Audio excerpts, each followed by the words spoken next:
नमस्कार। मैं वसंत शावरीकर अपने YouTube चैनल में आपका स्वागत करता हूँ। साथियों, यदि आप हमसे कुंडली का विश्लेषण कराना चाहते हैं, आप कहीं भी रहते हो, तो हमारा मोबाइल नंबर है 9451333820। इस नंबर पे आप हमसे संपर्क कर सकते हैं। आगे चर्चा करते हैं। कई बार क्या होता है, लोग कहते हैं कि हमारी कुंडली उसके जैसी है तो हम वैसे क्यों नहीं हैं। आज यहाँ दो कुंडलियाँ लगी हुई हैं और दोनों ही कुंडलियाँ वृश्चिक लग्न की हैं और वृश्चिक राशि की हैं।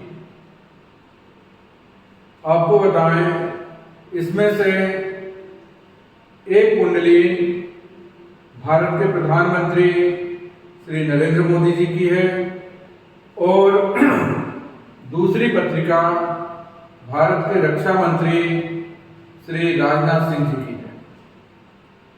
दोनों ही पत्रिकाओं में बहुत कुछ समानताएं हैं। समानताएं क्या हैं? जैसे दोनों ही पत्रिकाएं वृश्चिक लग्न की है। दोनों का जन्म 1950 में हुआ, तो ग्रह स्थितियां भी बहुत कुछ समान हैं। जैसे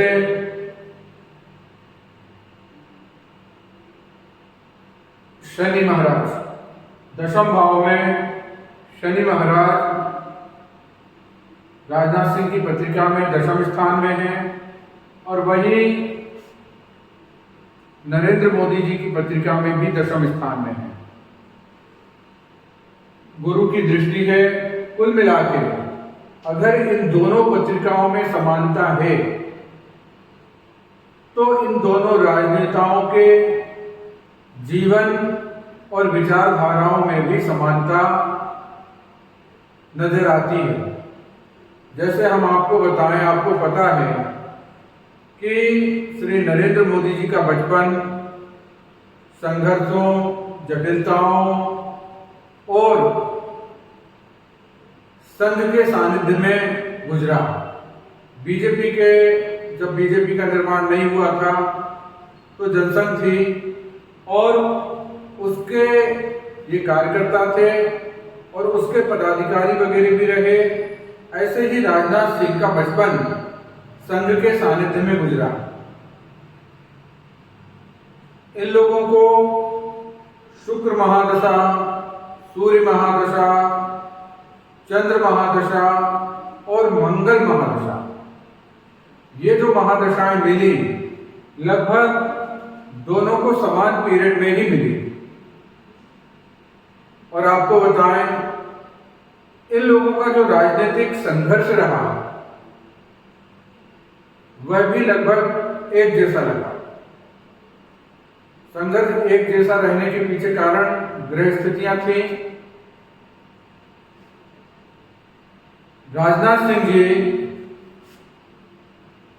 इमरजेंसी में 1975 से 77 जो इमरजेंसी का काल रहा, उस पीरियड में इनको जेल जाना पड़ा।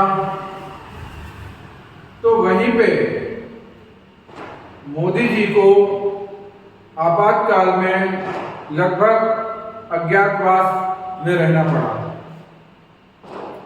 आपको बताएं, दोनों के अंदर जो आत्मविश्वास है वो कूट कूट के भरा हुआ है। क्यों?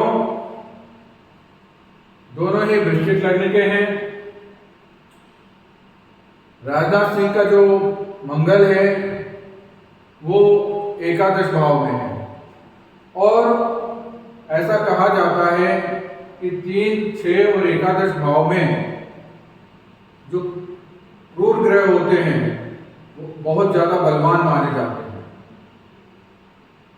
तो वहीं मोदी जी का मंगल लग्न में ही विराजित है। राजनाथ सिंह जी भले ही गंभीर प्रकृति के व्यक्ति हैं, परंतु कठोर निर्णय लेने में जाने जाते हैं। जिस समय कल्याण सिंह की गवर्नमेंट में ये उत्तर प्रदेश के शिक्षा मंत्री थे, उस समय इन्होंने नकल विरोधी कानून लाया था और वो कानून काफी चर्चा में रहा।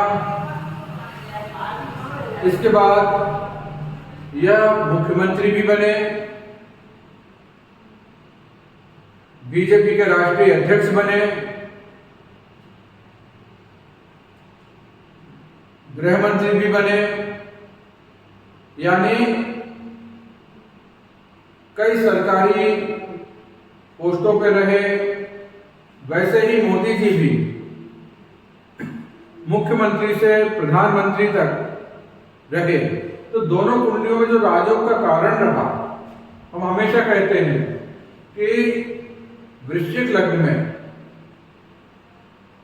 चंद्रमा सर्वाधिक कारक ग्रह होता है, क्योंकि भाग्य का स्वामी होता है।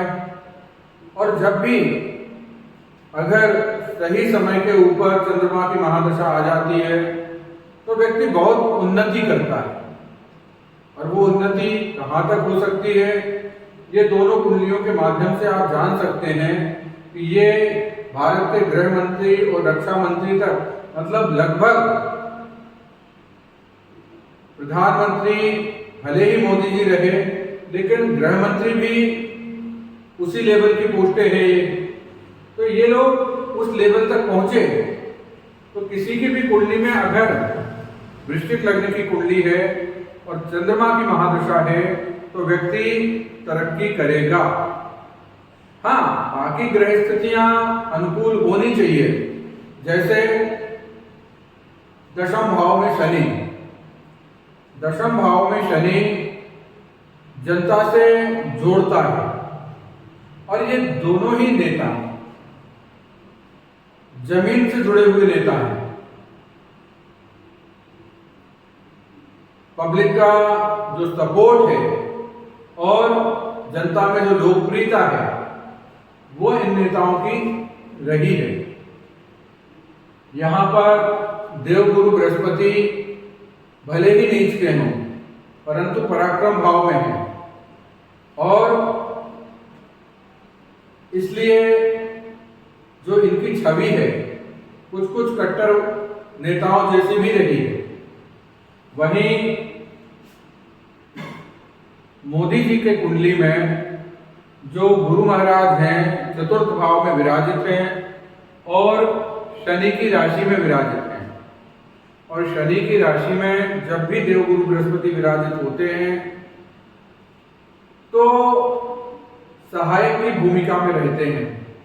उस जिस भाव में रहते हैं उस भाव की बढ़ोतरी करते हैं। यहाँ जनता के भाव में है, शनि अपने घर को देख रहा है। तो इन लोगों की जो लोकप्रियता है ये आप सबको पता है।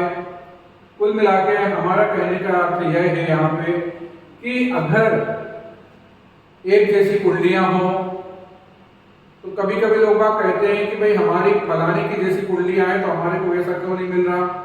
तो सब कुछ एक जैसा नहीं होता, परंतु अगर कारक ग्रहों की दशाएं, महादशाएं, अंतरदशाएं आती हैं तो व्यक्ति तरक्की करता है।